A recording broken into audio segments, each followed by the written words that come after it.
What if the speed of battle transcended the limits of human perception, and lethal precision was measured not in miles per hour, but in the blink of an eye? A new era is beginning when laser beams, which harness the speed of light, are set to change the fundamental nature of conflict. This is the fascinating path of light-speed warfare, not the world of science fiction. Let's begin our journey with the United States of America.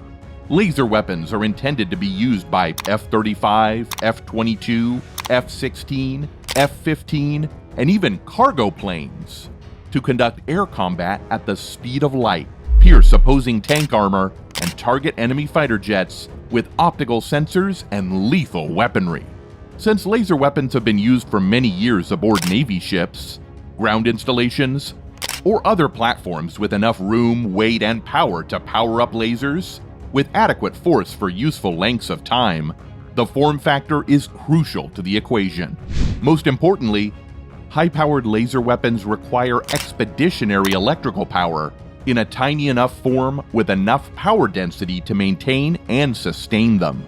In addition, laser weapons require excellent thermal management because their high heat output can damage some of the electronics on a platform. Despite these obstacles, the Air Force has been making significant strides in developing laser weapons for fighter jets, and it is now believed that they won't be too far off. The Army is firing lasers from Stryker vehicles, the Navy is operationalizing lasers on its destroyers, and ground testing has shown remarkable promise. As a result, it won't be long before the F-35 and F-22 are flying with powerful, precise laser weapons. The Air Force has recently started testing laser weapons that are also fired from the air. For instance, Lockheed Martin has provided the Air-Fired Lance system, or laser advancements for next-generation combat environments. The U.S. Air Force is updating its combat strategy, tactics, and operational concepts to account for the quick development of laser weapons, which can change the face of modern warfare and significantly increase the range of attack options for fighter jets. The service predicts that aircraft and fighter jet-fired lasers will be operational within the next several years, as mobile power systems and other key technologies advance quickly. Depending on the threat, laser weapons can be scaled or altered to accomplish a desired effect, such as destruction, partial damage, or an even smaller, more measured impact. They not only deliver increased precision strikes at the speed of light to incinerate targets. For many years, Kirtland Air Force Base's Air Force Research Lab has led an attempt to develop laser weapons. They have already pursued both ground fire tests and air-launched demonstrations. In an earlier AFRL report, attempts were described to test fire a fighter jet outfitted laser pod from the ground in preparation for airborne integration. One topic that AFRL engineers have discussed is that following ground tests, air-launched laser weapons may initially be fired from larger aircraft like C-130 cargo planes. For sources of onboard, mobile expeditionary power to fire from smaller, quicker fighter jets, they must first be further shrunk. Two significant AFRL programs investigated in recent years are an air-to-air weapons program named the Self-Protect High Energy Laser Demonstrator, or SHIELD, and a ground-fired demonstrator laser weapon system. AFRL has been collaborating with Lockheed Martin on SHIELD in preparation for operational lasers within the following few years. In contrast to other lasers, solid-state laser guns are entirely powered by electricity and do not require special chemicals to function. They may use intense heat to cripple or, if necessary, incinerate a victim. Fighter pilots are prepared for new tactical possibilities, such as the capacity to attack numerous targets at once and quickly retarget, due to the introduction of laser weapons, according to Air Force Research Laboratory papers. Pilots ready to fire lasers will have an even greater capacity to engage numerous targets simultaneously, even though contemporary fighters, like the F-35, can perform simultaneous air-to-air attacks on enemy targets like planes and drones. Along with other things, this will enable fighter jets to engage in close-quarters combat. In riskier situations, they may run into many adversary aircraft. The fact that laser weapons are completely scalable is of most importance. According to AFRL, combining or merging many beams into one is a common way to achieve scalability. Pilots may be able to weaken rather than destroy targets using an attack option like lasers, which may not be possible with traditional weaponry like air-to-air or air-to-ground missiles and bombs. If civilians are nearby, an aircraft might, for example, want to turn off an enemy asset like a jet, truck, or other enemy feature without killing anyone. Onboard power systems, fighters, and cargo planes will increasingly be able to operate with the capacity to carry a deep magazine without significantly increasing the weight of a plane, as developers increase the downsizing of power storage. This has various benefits, including improved fuel economy, speed, and maneuverability.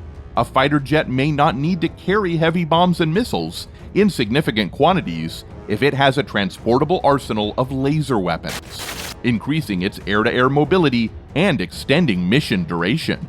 Naturally, a lighter-weight aircraft will have more dwell time to seek out emergent targets because it doesn't need to refuel as frequently. A laser-armed fighter plane can operate longer without rearm since it has a smaller logistical footprint, opening up yet another way to extend missions. Military requirements and laser weapon technology appear to be convergent in this decade. Numerous missions are supported by ongoing initiatives, including the DARPA Tri-Service Mid-Infrared Laser Development for the 2 to 5 meter range and the Ballistic Missile Defense Organization-sponsored Space-Based Laser or SBL project.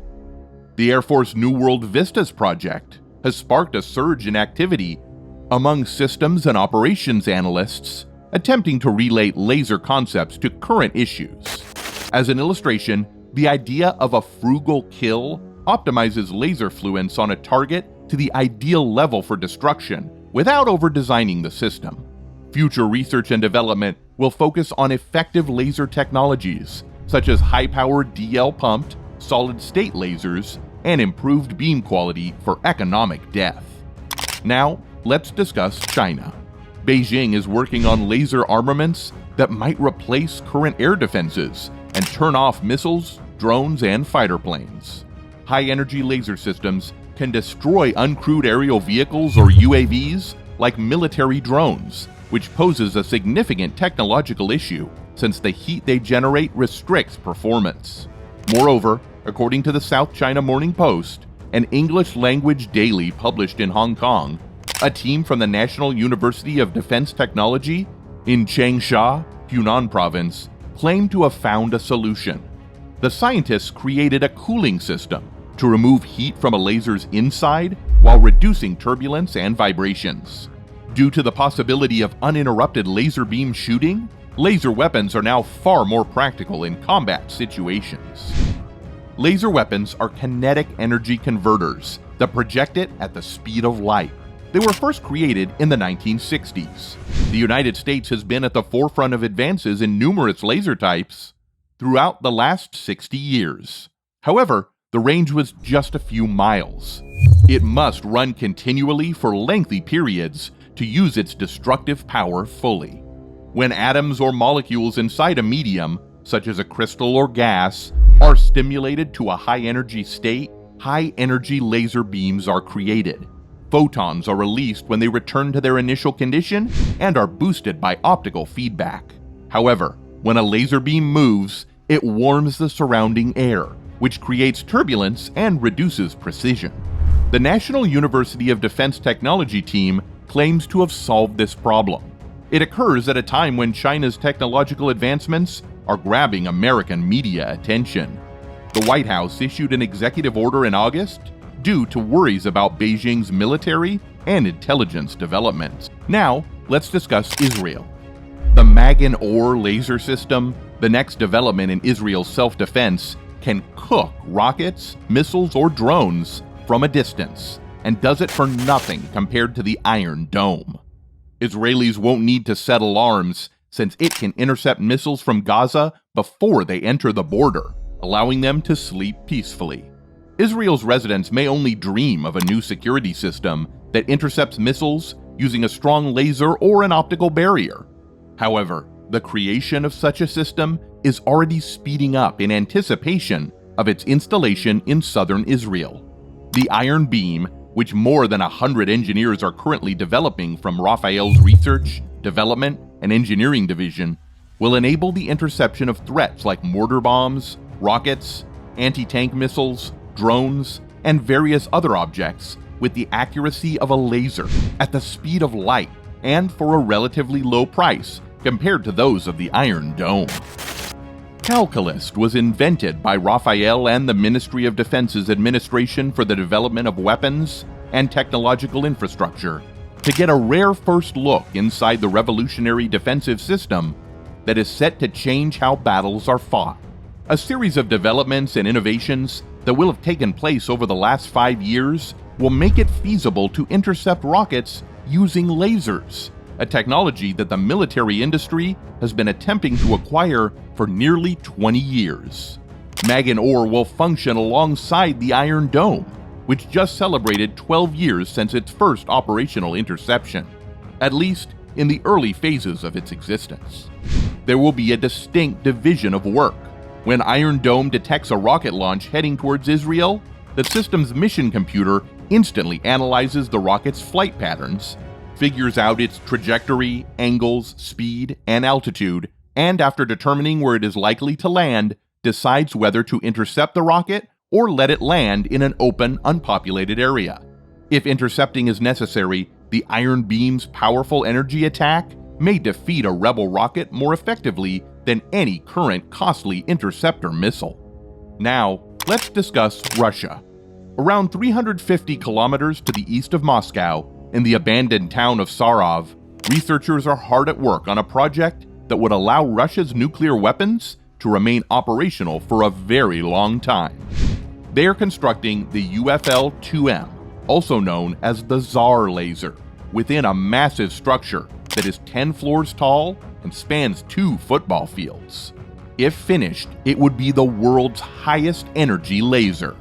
To trigger nuclear reactions, high-energy lasers may focus energy on clusters of atoms by raising temperature and pressure.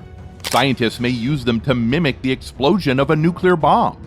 Scientists may determine how a fully loaded bomb will likely behave by igniting small quantities of material, study samples, or tiny amounts from current nuclear bombs.